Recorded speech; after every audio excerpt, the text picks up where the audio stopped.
All right, I got done crimping back here and about to fill Kelly up with warrant and notice some oil dripping. You can see my wheel shield right there, and come to find out, this hose right there, see all those cracks in it? She's old, dry rotted, and starting to seep. Technically, we could run with it right now because it's not leaking bad enough, but we all know where these hoses blow. They blow out on the road, generally at a stop sign or traffic light, and we're going up into Madison County. You know the traffic, and we've had that happen before. It's a literal nightmare. Not only that, we drain the reservoir full of expensive oil. So we don't have time today, but we're going to have to make time.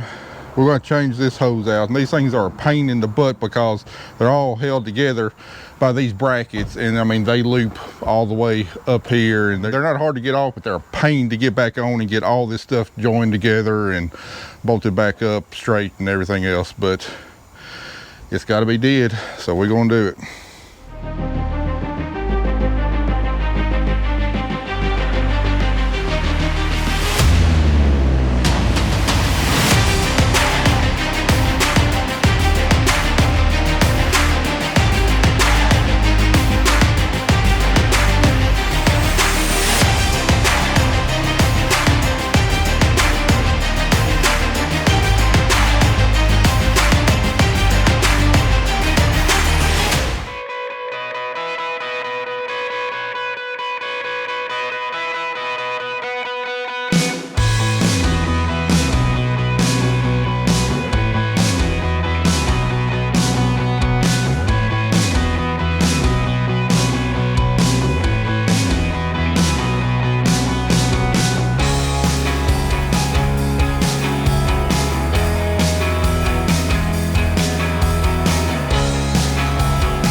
All right, there it is right there.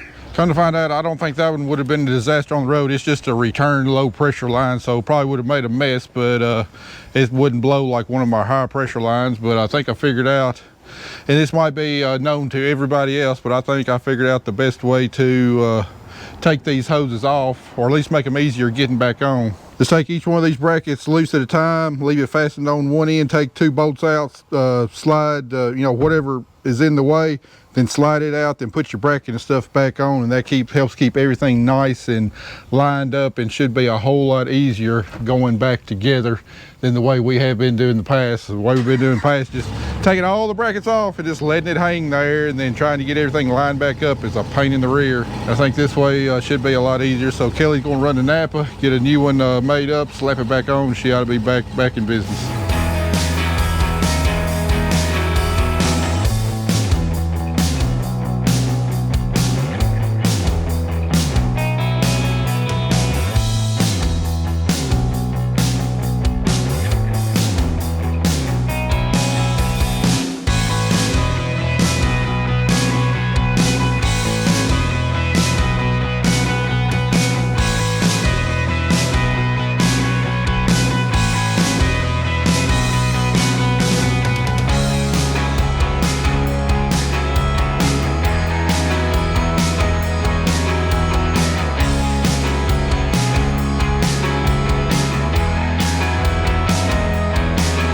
All right, got all this back together, everything checked out, no leaks. Now Kelly's gonna get spraying. I'm gonna go get back on the planter. A relatively short day is just now turned into a long day.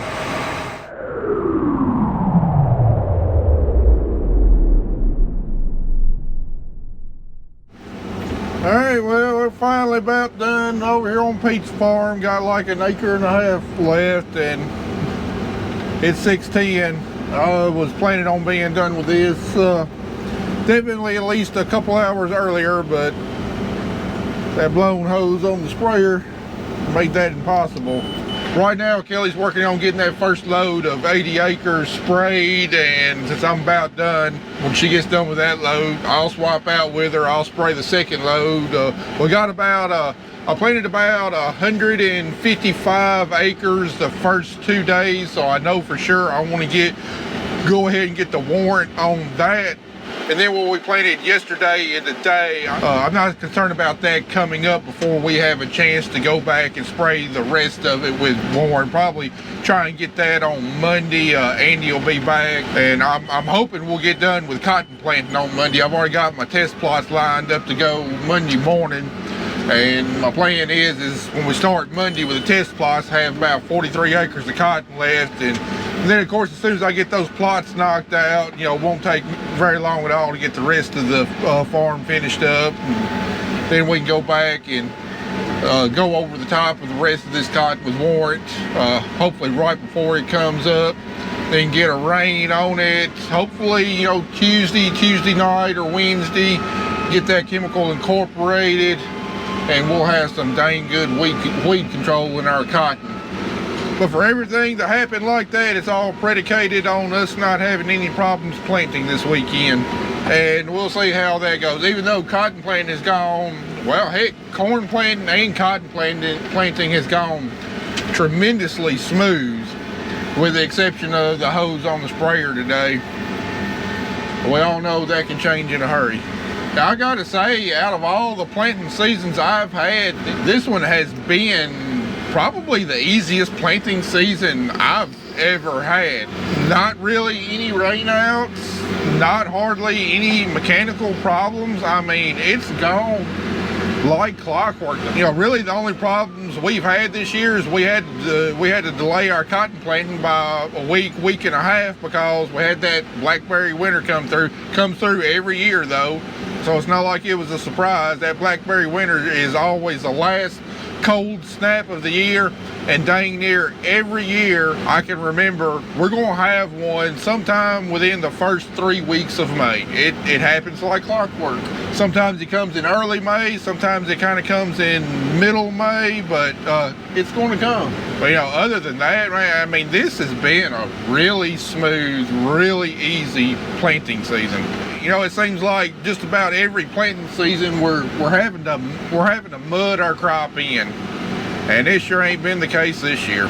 I'm enjoying it while it lasts, cause there certainly ain't no guarantee that next season's going to be as smooth and easy as this one is. We're gonna return to normal here at some point. So anyway, I'm gonna quit rambling on. We're gonna get this field done. I'm gonna hop on the sprayer, and then hopefully tomorrow we're gonna have pretty much a full crew out here. Saturday, Carter's going to be out of school, so have him on the crimper, Kelly on the sprayer, and me planting. All of us starting first thing in the morning, and I hope we have to cover a lot. I hope we cover a lot of ground tomorrow, so Sunday, you know, maybe we only got to work like half a day to get us over to our final farm that we'll finish up Monday.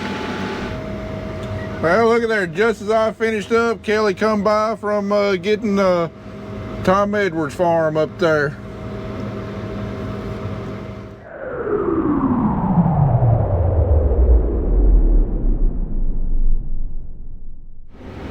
All right, we got everything moved up into Madison County. Kelly's loaded up. Carter's already over there across the road crimping. We're gonna get the Hart farm done first, and then we're gonna move over here on this farm. We got 65 acres up here on the top of the hill next to Passmore Lane, and then we got like another 50 acres way down there in the bottom.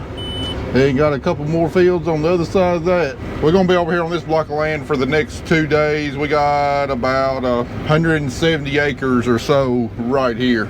It's certainly nice to have a full crew out here today. I'm not having to pull double duty. Gonna be a little bit easier day for me, and hopefully a lot more productive day than what we've had the past several days. Hello. So today we're out here in Jackson. We got Matt, Carter, and myself. 3-ring circus. Literally. Well, and her. Let's make that 4. As you can see, it is still very, very dry here. We really need a rain. After we plant this, we were on our last about 200 acres of cotton. Carter is out here because it's a Saturday. I'll be out here all day today. half tomorrow because he has finals next week. So I want him going home in the afternoon so he can study. Today we're gonna do this farm, and then we're gonna go across the street over there and do 113 acres, probably not all in one day. So she has been barking at a bumblebee that has been chasing the sprayer, and I might just let her out and roam at this point. She's not being very good. She's trying though. Well, Carter's running as hard as he could, but considering he's only half as wide as I am, I got caught up fairly quick to him. This is kind of a really confusing farm with the way the rows are laid out, in rows everywhere. I mean, not a straight line on this whole farm. And him just figuring out the guidance lines and getting the thing shifted over correctly and everything. It's a pretty big job for him.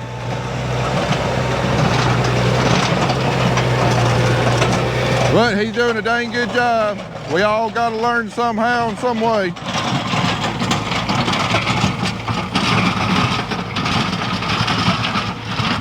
Now the cover crop on this field ain't laying down quite as good. Right there, we're kind of in a terrace, a valley, and I mean the roller crimper is straight across, so it's not flattening out good there. But like right in here, this isn't laying down all that well because this field right here was not corn. It was wheat and double crop soybeans.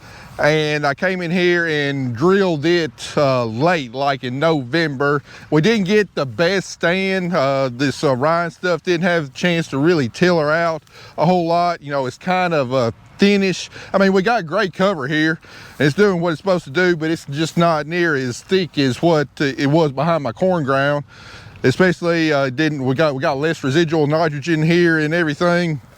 So roller crimper works good, but you need to have a good thick stand for it to make it look like a golf course. But when you got like kind of like a thinnish sparse stand like what we're seeing here, I mean it'll crimp it, it'll help kill it, but I mean it's just not going to keep it laid down flat on the ground super good like what we've seen in our other fields. If you remember two videos ago, I was talking about how I saw a bunch of rust out here in the cereal ride, and I was kind of concerned for my wheat. Well, let me show you what that rust looks like. You see all those reddish pustules on that flag leaf right there? That is rust. So you can kind of smear it away. It's on my thumb. And you look down here in the canopy, you see it's even more prevalent. I walked out my wheat crop, and I saw a little bit of it starting up, but not anything major. And I don't think it's going to be anything that's going to cause any kind of yield reduction because it's coming in so late. So I still think that us not spraying a fungicide on our wheat was probably the right call. It was like Kelly just got done spraying this 30-acre farm. She's going to head across the road, get started on Smith family. That's where we'll be going next. Let me get an action shot of Carter.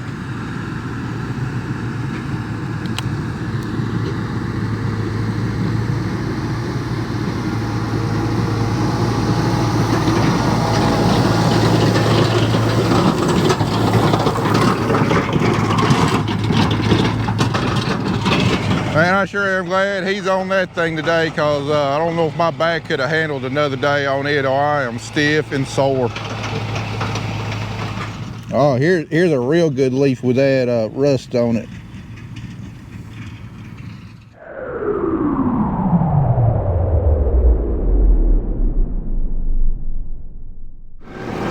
All right, Hart Farm is done. First 30 acres today is out of the way, and now we moved over here to the Smith family, and should be time to fill up with seed and change varieties.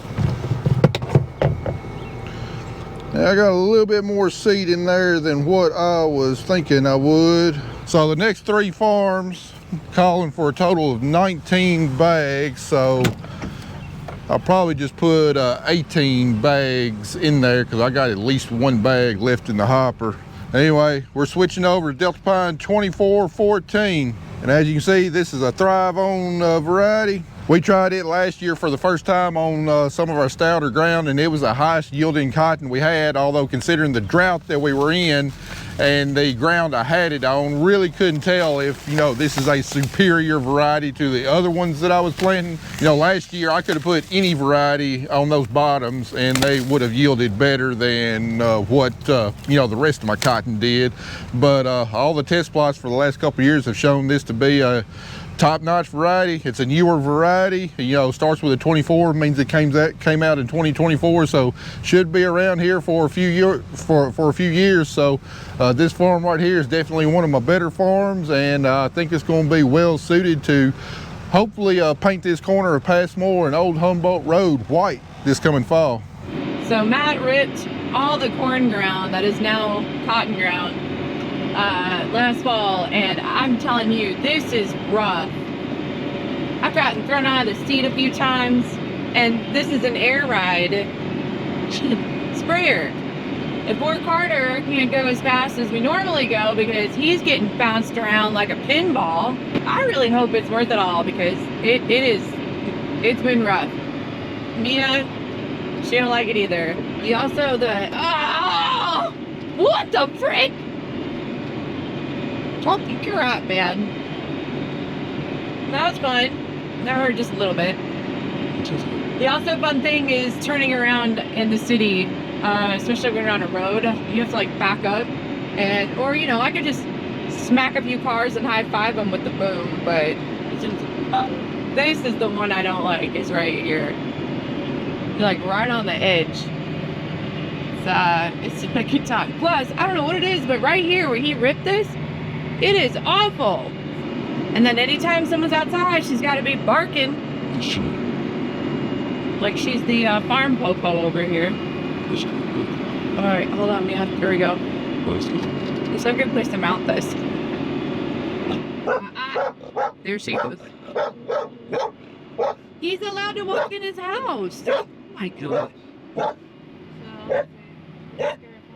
Mimi, push. Mimi. There's nobody over there now. What are you doing? What the heck? Welcome to life with a dog. She barks at everything. So I've sprayed 67 acres over here, and Carter has barely got the end rows done. So I'm gonna find out what the next plan is. I'm hoping that Mia and I can go home for a couple hours. We'll have to wait and see. Hey, man. Watch. I have sprayed this whole top field, so when do I need to come back out next? Probably don't need to come back out tonight, but I'll let you know. You don't think you'll get any more than this done? Probably not. I'm not working till this. I'm going to get tonight. Okie dokie. It's a guy in his yard, Mia. He's allowed to work there. You are not the boss of everything out here. All right, we just got filled up with seed, and y'all can tell Carter got a little ways ahead of me. We in some long straight rows, pretty flat ground right here. Carter ought to be able to roll on along 10 plus miles an hour, almost twice as fast as me, so he's covering half the width. I really shouldn't have much of an issue with catching up with him today. And we got about 65 acres on this field. It's about 145 now. So, and Kelly's already done spraying this field and already sent her home. I told her this is probably going to be about as much as I plant today. Me and Carter could work later and get more of this farm done, but that's going to leave us tomorrow with about 70 acres to cover to get over to where I'm gonna have my variety plots, and we're not gonna plant those until Monday morning. So we've had several late nights this week. We're not going to kill ourselves tonight. As it is, we'll have a relatively short day tomorrow. So even though I'm probably not going to catch Carter today, if there's any company out there that's got a 40-foot roller crimper you would like me to demo and showcase on our YouTube channel, be sure to hit me up. We'd love to take a look at it, because that's really what we need. Is we really need a roller crimper to match our planter width back here, and it just make things so much easier on the person having to run the roller crimper, not having to shift guidance lines or anything, just use the exact same guidance lines I'm using, and plus not have to run, you know, 9, 10, 11 miles an hour in our rough fields, just beating them up and beating the tractor up. So like I said, if there's any company out there that wants their roller crimper, a 40-foot model showcase, y'all hit me up. All right, this spring, there is absolutely no doubt this has been the driest spring I've ever experienced. And one of my main concerns with these cover crops was them growing a lot of biomass and sucking all the needed moisture for germination up out of the soil. My crops wouldn't germinate. But I just saw something that kind of proves that theory wrong. Now, we're up here in Madison County, and that 3 or 4 tenths of rain that we got about a week ago back at the house, we did not get near that up here in Madison County. I think they just got a sprinkle. And I mean, look here, I mean, look how dry it is. Well, let's walk right over here in my cover crop and take a look at some of the soil. All right, look at that. We got some nice moisture right there. Plenty of moisture to germinate my cotton. I mean, look at that. That's some nice moisture. That's absolutely picture perfect planting conditions. And I mean, look how much live biomass we've had, you know, supposedly pulling a lot of water out of the ground. And then look right there, just perfect planting conditions. And now I'm not going to cut my camera off or do any editing. You can see we were right there. Let's just go right over here. See, we got this bare spot right here that the drill missed. And look at that right here. You can see right here, my road cleaners dug down. They kicked a lot of the top soil off. So we should be down in the moisture, but look at that. Look how dry that is. Now we do have a little bit of moisture down there around where the seed's going to be, so I think the cotton will germinate.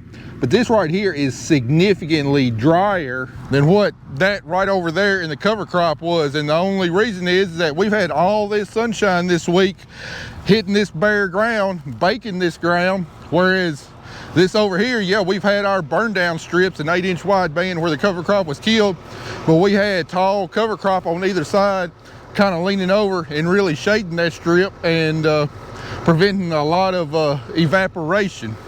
Now, we were still getting transpiration of water through the cover crop, but we were not getting any evaporation from the sun hitting the soil, and we got more moisture in cover crop in a dry spring than what we got right over here in a no-till environment. Now, after I just got done telling you all that, I also want to tell you about another experience I had. In 2015, the very first year that we planted green, I mean, we had some, stuff was taller than the hood of the tractor. This was a few years before I started doing my burn down strips, and basically I didn't know what I was doing. Anyway, most of the spring was normal. Cotton and soybean planting went off without a hitch, but then May turned off pretty dang dry, so we got started planting cotton, and all the problems I went through trying to plant green without actually having my planter equipped to plant green, that can make a whole video in itself, and I'm not going to get into that. But the one thing that I did notice is because May had turned out drier and we didn't have our burn down strips, we just had solid seeded cover crops. The cover crops did dry out the soil too much to where a lot of our cotton in areas didn't germinate until we got a rainfall. And then when we did get a rainfall, it was accompanied by a cold front. It was a cold rain, and well, I had to do a lot of replanting that year. But I think the reason we're seeing moisture this year versus in 2015 is strictly because of the burn down strip. We killed the cover crop in that 8-inch wide band. You know, there's no roots pulling moisture out of the soil in that 8-inch wide band. Now there's probably some roots from where it wasn't killed kind of reaching over in that 8-inch wide band, but they're probably angling down deep and they're pulling out moisture from deeper in the profile. They're really not pulling out moisture from the very surface, you know, the top 2 to 3 inches, that's where I need moisture right now to get it germinated. I'm not really too concerned with the moisture down deeper in the profile at this point, because I don't need that moisture right now. What I need is moisture in the top couple inches, specifically the top inch, to go ahead and get my seed germinated. Because if I don't get my seed germinated and my crop up, it don't matter what kind of moisture we got down deep if I don't have a crop to be able to grow into and access that. So that's why I think this year we're seeing moisture in the strips, whereas in 2015 it was too dry to get my seed to germinate, and that's because I've killed that 8-inch wide strip, and the cover crop is shading that strip, preventing evaporation. There's very little transpiration coming from that 8-inch wide strip, so that's why we can get, you know, enough rain to get us by, but then hold that moisture in that 8-inch wide strip for, you know, week, 2 weeks, whenever we get in there to plant. I've got good moisture, my crop comes up to a good stand, and then we start hoping, once we get a good stand, that we get regular rainfalls to replenish, you know, the subsoil moisture that we're going to need later on in the season to put fruit on the crop and make a bountiful crop.